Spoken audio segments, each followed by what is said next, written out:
bahwa kamu begitu lekas berbalik daripada Dia, yang oleh kasih karunia Kristus telah memanggil kamu dan mengikuti suatu Injil lain, yang sebenarnya bukan Injil. Hanya ada orang yang mengacaukan kamu dan yang bermaksud untuk memutarbalikkan Injil Kristus. Tetapi sekalipun kami atau malaikat dari surga yang memberitakan kepada kamu suatu Injil yang berbeda dengan Injil yang telah kami beritakan kepadamu, terkutuklah dia. Seperti yang telah kami katakan dahulu, sekarang kukatakan sekali lagi, jikalau ada orang yang memberitakan kepadamu suatu Injil yang berbeda dengan apa yang telah kamu terima, terkutuklah dia. Nah, inilah nubuatan terhadap orang Turki yang ditulis Rasul Paulus, di mana di sini Injil yang lain itu adalah maksudnya Rasul Paulus, di mana ada yang memberitakan bahwa Yesus tidak disalib. Itulah Injil yang lain. Sebab Injil adalah kabar baik, di mana kabar baiknya Tuhan Yesus telah memberikan kasih karunia keselamatan atau pengampunan di atas kayu salib. Itulah Injil.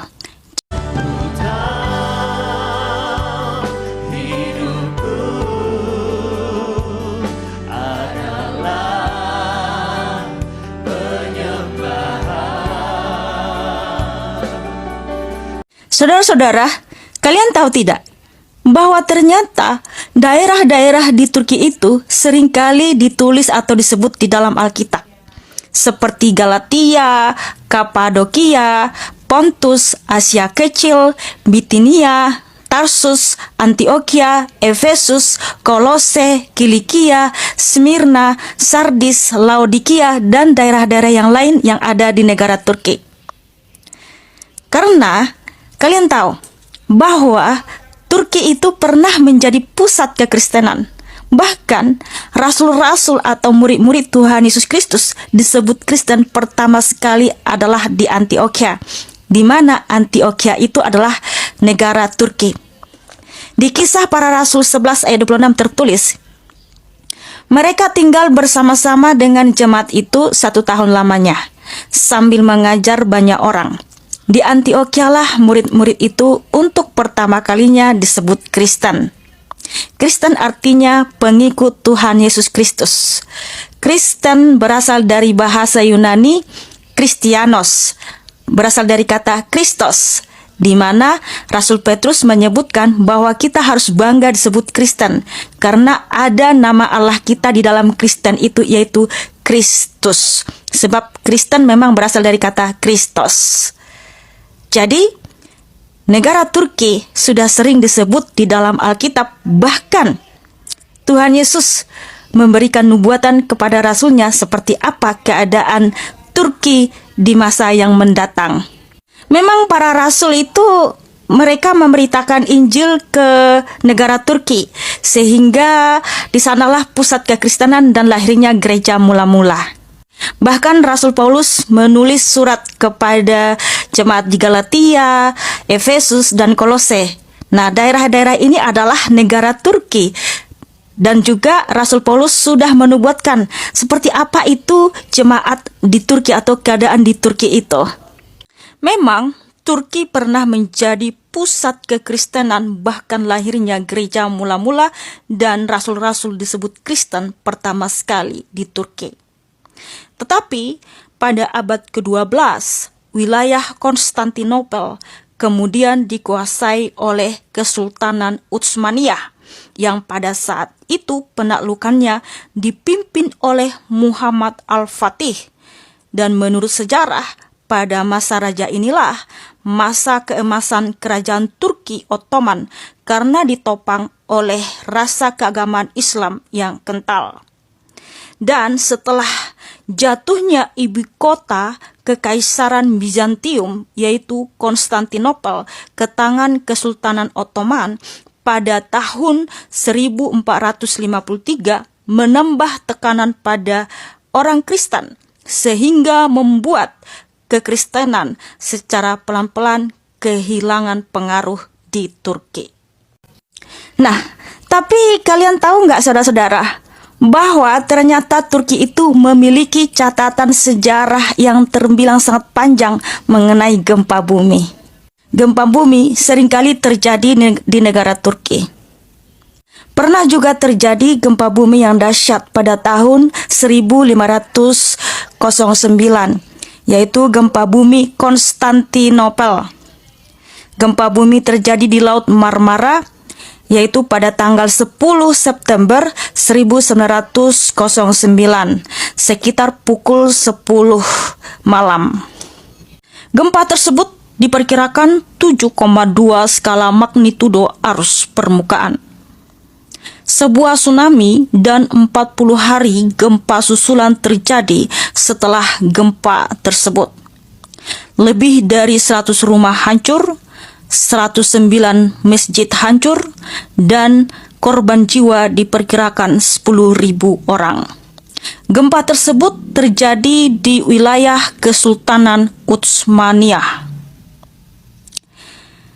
Saudara-saudara, setelah gempa terjadi pada tahun 1509 di Turki, ternyata dari tahun 1900-an sampai sekarang telah terjadi setidaknya 60 kali gempa di Turki. Gempa yang dahsyat juga pernah terjadi. Di antara 60 kali itu, yaitu di tahun 1939 di Erzincan, di mana korban jiwa 32.700 orang, 7,8 skala magnitudo. Kemudian di tahun 1999 di Izmir, korban jiwa 17.127. Nah, jadi dari tahun 1900-an sampai 2023 telah terjadi setidaknya 60 kali gempa, di mana Februari ini terjadi lagi gempa di Turki, dan korban jiwa pada per 13 Februari sudah mencapai 37.000 orang. Kiranya Turki diberi kepulihan dan saudara-saudara kita di sana diberikan ketabahan serta penghiburan. Saudara-saudara, Rasul Paulus ada 3 kali loh menulis surat ke orang Turki, yaitu Galatia, Efesus, dan Kolose. Di mana Galatia ini ditulis pada tahun 50-52 Masehi ketika Rasul Paulus ada di Korintus.